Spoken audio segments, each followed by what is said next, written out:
Hi everyone, welcome to the first screencast of the school year. I used to do this all the time up at the high school when I taught up there for my honors kids to give them additional information. We are going to use it right now so I can talk about a new subject with you. We are going to go over the very last group of people along the Mediterranean in ancient times that made significant contributions. The time period was about 1550 BCE to about 300 BCE-ish, right? The ancient Phoenicians, actually, they existed right along the coast, right where modern-day Lebanon is now today. We're going to talk about they contributed 6 really important factors in creating a really successful and money-making trade route. So we're going to talk about that today, and hopefully I won't screw up. This is like the millionth time I've done this presentation. What you're going to need for it is a piece of white line paper and a pen or a pencil. So pause now because I want you to get those materials. I'm going to be asking you about 9 or 10 questions, like pop quiz questions throughout the presentation that you are going to answer. And then at the end, and I'll remind you at the end of the presentation, you're going to actually take a screenshot. You're going to take a picture, not a screenshot. Take a picture. You're going to take a picture of your white line paper and you're going to submit that via Google Classroom. Okay, so let's get started. Once you have that material. The ancient Phoenicians, pretty hard to spell, Phoenicians. They were masters of trade. They were master shipbuilders as well. If you look at the picture, this is what allowed them to trade so successfully, were these big, amazing ships that they were able to build and to sail along the Mediterranean, even up the coast in the Atlantic, even as far as England, some people say. So there's 6 keys to transportation, or 6 keys to trade, excuse me. One is transportation, which we'll talk about later. But the first one we're going to talk about is location. Their location was absolutely fabulous along the Mediterranean Sea. Modern day Lebanon is where it is now, but if you look, their city was their country was pretty much all along the coast. This gave them really great access to the water and inland. So you've got your water, and then you've got your cities, and then on the other side you have got beautiful cedar forests. And cedar was used, it was like a really strong wood that they could use to build things with, build their ships, build ships to sell, use the lumber just to trade with other people. It was very important. So their location was key in creating such a successful trading business. If you look at this route, these Phoenicia is over here on the right hand side, where there's a lot of red, and these are all of their trade routes that they traded with all the way across and even through this peninsula and into the Atlantic Ocean. But if you look here at these white dots, these are actually what are called colonies. We're going to talk about these colonies in a little bit, but as you can see, they had a really good setup, right? Really good situation for the Phoenicians. They were along the ocean, along the sea, and they also had these forests. This is an image from Lebanon, a modern day picture of a cedar forest, and you can see the cedar trees. Okay, so this is what they were using, one of the things they were using to trade. So actually, I'm going to leave it here. I'm going to give you your very first question. So on number 1, you are going to do 2 things, a 2-part question. Number 1, you're going to spell Phoenicia. No, I'm not gonna. I won't spell it for you. You're gonna spell Phoenicia as best you can. If you need to go back and look, go ahead. I don't mind. All right. That's the first part of the question. The second part of the question is the very first thing you need in order to create a successful trade is what? 2-part question. Spell Phoenicia, and then what is the first thing you need to be a successful trader? Go ahead and pause. Rewind if you need to. Pause and answer that question for me. Okay. We're gonna move on to the second thing you need in order to create a successful trading business. You need transportation, and I talked about this earlier with their amazing boats made out of cedar. Okay, they would use these boats to travel along the Mediterranean and hit up different ports and trade with them. So they traveled all over the place. You need a strong, really good seafaring vessel with people who are talented at navigating them. Okay, so we're going to talk about, actually, I'll just leave it here. Question number 2. It's right on the screen. Question number 2, what is the second thing you need? The second key thing you need in order to create a trading empire is what? All right, and then we're going to move on. The third thing you need are trading partners. They were movers and shakers, these Phoenicians. They made deals with so many people along the Mediterranean Sea that they could trade with, that they were allied with, that they were friends with. They also set up colonies. A colony is like an area, like a city controlled by a larger country, usually a more powerful country. Okay? And they had colonies set up along the Mediterranean Sea. The most significant, most successful colony was the colony of Carthage, which is on the screen here. So they would set up trading partners. That's the third key.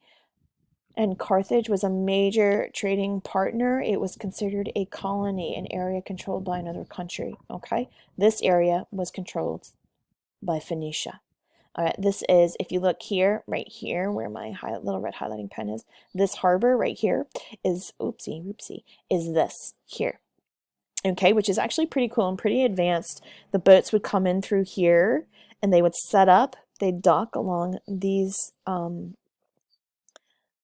waterways here, and then you'd have like the markets all set up, which is pretty cool. And then, oh my gosh, this is almost like a boat garage, right? You put your boat in, and then when you need it, you take it out. It's pretty impressive for back then. You have these towers, right? These watchtowers, so you can watch for enemies or people coming in and out, which is pretty cool. Okay, so question number 3. You ready for it? Question number 3 is, what is the third key you need to be a successful trader? What is the third key? We just talked about it. Also, second part, you need to define what is a colony. So number 3, what's the third key? And describe what a colony is in a few words, okay? That is the third question. Moving on. I'm going to skip that. Moving on. I'm going to skip that. Those are all the colonies, if you can see in red, which is pretty cool. Here we go. The fourth thing that you need is a natural resource that is valuable and that people want. Talked about the cedar trees. Obviously, I keep talking about them. They're really important. They were a great natural resource that the Phoenicians could trade. Okay, their highest, their largest export that they could trade. Right, exporting means that they had it and they shipped it out. They went out and they traded it with other people. It left the country to make money. Okay, so the fourth thing you need is access to natural resources. I have this little flag down in the corner. This is the modern day country flag. This is a cedar tree right in the middle. It just goes to show you how important cedar was back then. So I'm going to give you question number 4. You ready for it? Two-part question again. Tricky. Two-part question again. What is the modern day country where Phoenicia was located? What is the modern day country now? This is their country flag. I mentioned it earlier in the presentation. And then the fourth thing you need, it's right on the screen again. Just write it down. It's right here. The fourth thing you need to be a successful trader, and if you can remember, what is the modern day country where ancient Phoenicia used to be located? It is now what? That's question number 4. Okay? Pause if you need to and write it down. The fifth important thing, the fifth key aspect you need to be a successful trader is a valuable product. This again is a natural resource, but it is one of the most valuable products that the ancient Phoenicians had access to. It is this tiny little sea snail, okay, called murex. This sea snail, say that like 6 times fast, right? This sea snail produced this very valuable purple dye that was very highly sought after. It is the color of royalty, even back then, all the way up to like the 1700s. Purple represented royalty, so it was highly sought after. Okay, it was a big status symbol, and this little sea snail provided it. And the Phoenicians had access to the sea snail. They would make this beautiful purple dye to dye cloth with. So the valuable product is what is super important. So I'm going to move forward here. Not that far. Question number 5. I'm going crazy with my presentation. Question number 5 is the fifth thing. What is the fifth thing you need in order to be a successful trader? The fifth thing you need. That's the first part. The second part is, what is the name of that sea snail and what color dye did it produce? A two-parter question. The fifth thing you need, what is it? And then what is the name of that sea snail and what color did it create? What color dye did it create? If you need to pause, go back, that's fine. Totally fine. This is a pretty cool thing. I am moving on now. This is a pretty cool thing. They are called traveling artisans, like traveling salesmen, ancient traveling salesmen, these people. They would go to one port on the boat. They would get their raw material, whether it was bronze or gold or jewels, whatever it was. They would pick it up in one port. While the ship was sailing to the next port, they would work on the boat. These artisans would work on the boat and create these beautiful things in order to be sold in the next port. So while they were traveling, they were creating so that they could sell their beautiful product in the next port. It's pretty impressive, okay? Very advanced thinking, right? So it's kind of like just a cool little aspect, and we're going to move on because I'm running out of time. Oh, the sixth thing that they needed in order to be successful is a form of record keeping. Think of all the things that they're doing. They're making friends everywhere. They're creating colonies. They're making peace treaties and alliances. They need an easy way to keep record. They're selling things, right?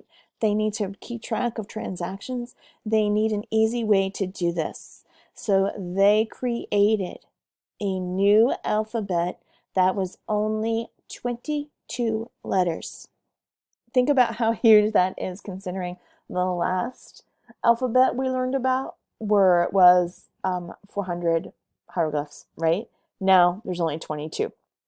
And if you look, what is super cool about this, if you look at this chart here, this was the Phoenician alphabet. The Greek alphabet is based off of this alphabet. The Greek or the Latin alphabet was based off of the Greek alphabet. So we use the Latin alphabet. Look at the similarities, okay? It's kind of cool that it came from the ancient Phoenician alphabet, right? And it's very significant. Not only can they easily keep records, but because it's only 22 letters, what does that allow people to do, right? It is much easier to learn to read and write. No scribe schools anymore, right? Where only certain people can do it. A lot of people are able to read and write now, okay, because of this shortened alphabet. So your last question is going to be, what is the last thing you need? The last key aspect you need in order to be a successful trader is what? The sixth thing you need is right there on the screen again. And then I'm going to ask you your last question. Your last question is going to be, why is having only a 22-letter alphabet so awesome? Why is it so great? That's it. Those are my questions, okay? If you need to go back and look up for the answers, that's totally fine. Make sure you take a picture of the answers to your questions. You didn't have to write the questions down, just the answers numbered, right? 1 through 9. I don't even know if we had 9 questions. We might have had 8 or 7. That's okay. All right, take a picture, send it to me. I'm going to create an assignment in Google Classroom. You can add it to that, and that's it. You're done. We're going to actually do an activity based off of this slideshow, okay?